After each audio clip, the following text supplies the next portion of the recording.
আসসালামু আলাইকুম। ওয়ালাইকুম সালাম। মাশাআল্লাহ, এত সুন্দর কেমন? সে আছে, রোমান্টিক আবহাওয়াতে আছে, হ্যাঁ তারে ভালো লাগছে। কেমন আছো? ভালো আছি। আপনি কেমন আছেন? আমি বেশি ভালো নাই। কেন? আমি কেন ভালো নাই সেটা বললে কি তুমি আমার সমস্যার সমাধান করতে পারবে? বললে আর কি সমাধান কি দেখি আর হয় কি আর বুঝি না। বললে যে সমাধান হয়তো আর কি। তুমি সমাধান করতে পারবে না? তুমি কেন? কেউ সমাধান করতে পারবে না। তাহলে তো এটা কোনো কথাই নাই আপু। সেটাই, কারণ প্রত্যেকের মনে একটা অপূর্ণতা, একটা কষ্ট থাকে। আমার জীবনে একটা কষ্ট আছে, আমার একটা ইচ্ছা কখনো পূরণ হয় নাই, সেই কষ্টে আমি লজ্জিত এবং কি লাঞ্ছিত। ও, তা ঠিক আছে। মানুষ মানতেই কষ্ট আছে অনেক। হ্যাঁ, এই কষ্ট আমি কারে কই, কিভাবে কই বলো? যাই হোক, তোমার লাইফে কোনো সমস্যা থাকলে আমাকে বলতে পারো। না, আমার কোনো সমস্যা নেই। আর এমনি লাইভে আমি বসে থাকি। তুমি আমার কথা বলে অনেক ভালো লাগছে, তো ওই জন্য আর কি বলে গেলাম আপনার সাথে।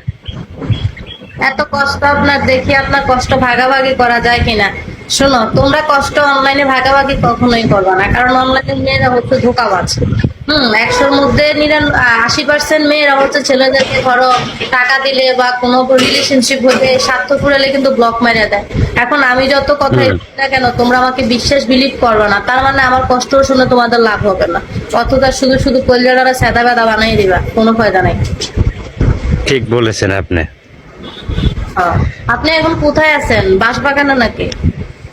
না, আমি এখানকার নদীর পাড়ে আছি বৈশা। এগিয়ে যাও, ব্রহ্ম- নিয়ে কথাটা বলার জন্য ব্রহ্ম- পারে আওলা দরকার। ব্রহ্মপুত্র নদীর পাড়ে আছি আমি। তোমার কি কোনো বান্ধবী টান্ধবী নাই? এই নদীর পাড়ে একা একা বসে আছো। না, বান্ধবী থাকলে কি আর আপনার এই যে বিপদে চলে যায় আমি। বলতাম। না, বিগুতে তো বান্ধবী গার্লফ্রেন্ড থাকার পরেও আপনাকে অনেক কিছুর জন্য আসে, অনেক ছেলেরা আসে যে না, এমনিতেই ভালো লাগতেছে না, ওই জন্য কইলাম একটু আবহাওয়া খাই আসি। ওইরকম একটা কিছু চাই আর কি, বুঝো না? আবার দেখা গেছে যে অনেক মেয়েরা আছে যে বলে আমি টাকার জন্য আসি, কারোর সাথে কথা বলি। কিন্তু দেখা গেছে ভালো মেয়ে তাকে ছেলেরা বিশ্বাস করে না, যারা ব্লক মারে তাদেরকে সবাই বিশ্বাস করে। এরকমও তো হইতে পারে। লাইভে এক এক লাইভে এক এক সমস্যা, এই আর কি। যেমন কালকে আমাকে এক লোক বললো, আপু আমি নিবো একটা মাল। আমি তাকে বললাম যে এত টাকা। সে আমাকে বললো, আপু আজকে আপনি ইয়ে করেন, লাইভে যাইয়েন না, আমার মায়ের বুকের কসম আমি আপনার জন্য বিকাশ। আমি তাকে অন্ধবিশ্বাস করে ঘুমাইয়াছিলাম।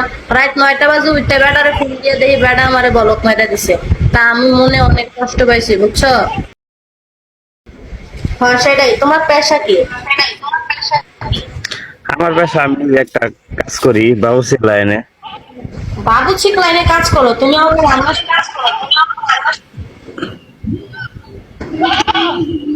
জি।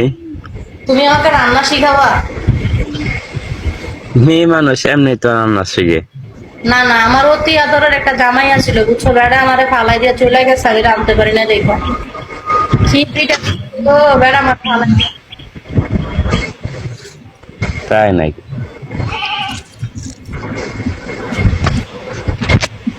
মোবাইলটা এমনি করো কয় টাকা? মোবাইলটা এমনি করো কয় টাকা?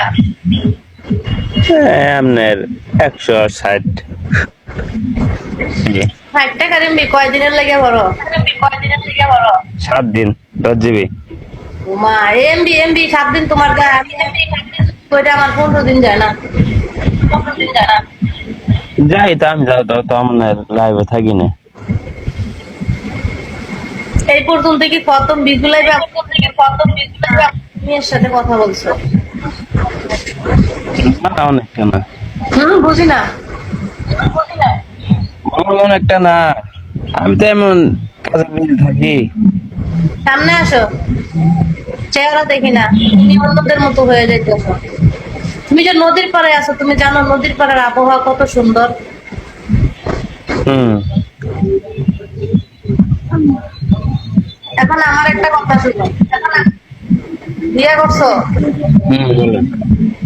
হ্যাঁ। কি করে ফেলছো? তোমার দেখে আমার ভালো লাগছে, তুমি কেন বিয়ে করছো? এখন আরেক বেটির জামাইয়ের সাথে আমি কথা কমো?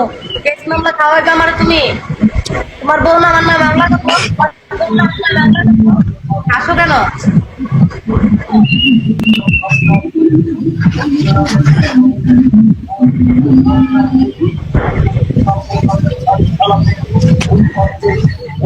নাম্বারটা দিবা? নাম্বার দিয়ে কোনো লাভ হবে না, তোমরা কেউ কথা রাখো না, তোমরা ঠিক। আপনার কি মনে হয় আমি বিয়ে করছি? তুমি সত্যি বিয়ে করে ফেলছো, আমার এত বড় হ্যাঁ, তুমি বিয়ে করছো আমাকে আগে বলো নাই কেন? আপনার মনে হয় কি আমি বিয়ে করছি? হ্যাঁ